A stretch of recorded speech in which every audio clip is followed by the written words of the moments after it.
Hi guys, it's Jensen. Let's talk about what I've been reading this week. So this week I finished one book and I'm in the middle of two others. So first, the book that I finished was The Dutch House by Ann Patchett. This was my first Ann Patchett. I don't even know how to describe my feelings. I think I'm going to give this book a 4 out of 5 stars. It's really well written, really interesting. It has a lot of intriguing themes and some interesting symbolism.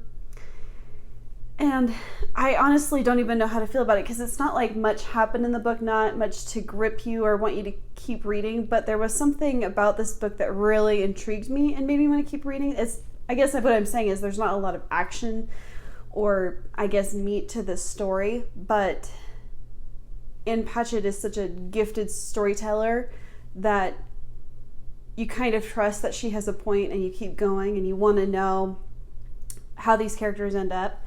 So basically, this is like a family saga, I guess, and it starts just after World War II, and this family that has been living in poverty, the father ups and buys this house, this Dutch house, which is this beautiful 3-story, gorgeous house, and basically, it's about the lives of the family and the children after they're eventually thrown out of their home later in life, and how things sort of go full circle. They sort of end up where their parents before them were. So it's just interesting, and it has a lot of interesting things to say about wealth versus contentment and being raised in privilege versus being raised in poverty. I don't even know. I feel like there's a lot of different ways you could read this book. That's just how I read it, and sort of the symbolism and metaphors that I got from this book. I really enjoyed this. I'm excited to read more of Ann Patchett's work. I've heard this isn't her best work, or not as many people love this book. I don't actually know. But, I really liked this one. It was very beautiful, very well done. I really enjoyed the characters, although the main character, the narrator of the story, does become sort of unlikable.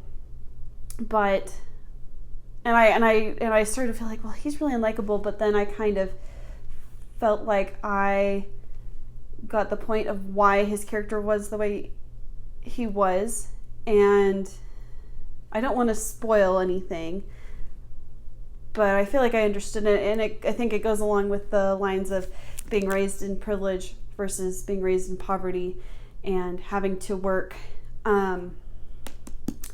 Really liked this book, and I'm excited to read Commonwealth next, so yeah. Okay, next we have Close to Shore by Michael Capuzzo. I am on page 108, and I'm just getting into the meat of this book. This book is really hard to get into, and I find myself zoning out a lot because he goes on a lot of, what's the word I'm looking for? Tangents. He goes on a lot of different tangents that kind of, it just kind of is all over the place. I feel like it's really hard for me to get into this book because he just brings up other things that aren't that interesting. He's not very succinct. I feel like he's not getting to the point. So that's difficult. I feel like I zoned out while reading, and I'm like, oh wait, what did I just read? And it doesn't even matter. It doesn't even matter what just happened in the last paragraph that I missed. It's just one of those things where it's frustrating because you want to get to the meat of the story. You want to learn about the victims of these shark attacks and how people reacted and all that. And he was establishing the setting, which was great. But when you're doing it for 100 pages and not even getting to the meat of the story yet, that's really, really difficult to sell this book and it's not making me want to continue reading it. So hopefully it gets better. I do think I'm going to continue reading it because it's really short. I think I could honestly finish this pretty quickly, even though I have been tempted to put it down multiple times because there are other books that I would rather be reading. But I do want to read this, and I've already committed to 100 pages. I might as well commit to 200 more because that makes sense. The other thing that I have an issue with is he doesn't really cite his sources. He does have a list of his sources at the back of the book, but he doesn't really explain when he's referencing what someone was thinking or what happened at a certain time, or he doesn't explain later on they would go on to go on to describe this, or she explained in her journal this, blah blah blah. So I don't know where he's getting this information from, and that's really frustrating because as a reader it makes me really skeptical if you're writing a nonfiction and you're not citing your sources in the work and explaining this is where I got this information from. I understand that he cites his sources, but it's still like, it throws me off a little bit because I'm like, well, how do you know this? Like, how do you know that this is what this day was like, or this is what this person was thinking? Like, yeah, you can list your sources at the end, but I don't know. It's just frustrating. But I'm hoping that I can finish this soon and have final thoughts on it. So yeah, I'll keep you posted. And finally, I started Midnight Sun by Stephenie Meyer.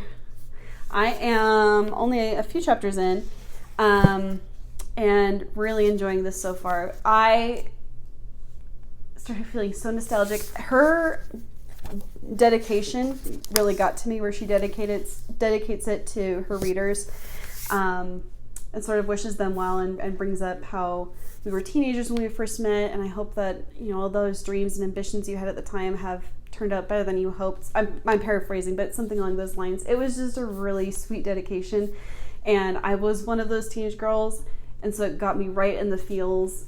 And I was pleasantly surprised because initially she had published like the first 12 chapters or something like this on her website after it had gotten leaked or something, and she said she wasn't going to write this book now, so she put the first few chapters online, and I had gone on at the time and read those chapters, and so it was a pleasant surprise opening this book and going back to that time, because it's pretty much word for word exactly what had been published at the time. And so I recognized it. It felt like I was going back and reading Twilight again, basically, because it was around the time when I was reading Twilight and obsessed with it. And so it brought me back to that time. I'm really excited to read the parts that I didn't read. I'm really loving Edward's perspective. It's really interesting. He's an old soul, and so he's got a more mature narrative, I guess, a more immature inner narrative, and I'm really enjoying it. I enjoyed it at the time, and so maybe the nostalgia just gets to me a little bit, but I really like it, and it makes me actually want to read Twilight at the same time. So I will give my full thoughts on this after I finish reading it, and I'll probably be reading Twilight at the same time, so stay tuned for that. But yeah, I'm really glad I got this. I wasn't going to, and it was such a hassle to get this book because it was selling out everywhere. When I finally decided to bite the bullet and just get it, it was selling out daily everywhere, and finally I just had to have it shipped to my house. But I'm glad I finally got my hands on it, because even though I grew out of my Twilight phase, Twilight is still a book that shaped me as a reader, and so I can't help but hold a special place in my heart for it. So if you're thinking about getting this book, if you liked Twilight, I highly recommend getting it, because it'll bring you right back. And I think at least in my opinion, Stephenie Meyer is a good writer. I know that she's gotten a lot of flack, but my opinion is that she's got to be at least a decent writer for people to have committed to a 500 plus page book. So for me, I think she is a good writer. She has a very classic way of writing, and I don't know. I mean, is she at the level of Ann Patchett or Neil Gaiman or Jane Austen. No, but I think she's a good writer. She tells a good story, and she can engage you as a reader, and that's why I love her, and that's why I love her books. So I am really, really excited to finish this one. So these are the books that I've been reading this week. I finished The Dutch House, and I will be continuing to read Close to Shore and Midnight Sun next week. So thank you so much for watching this video. I post videos every Wednesday and Sunday, and I'll see you next time. Bye.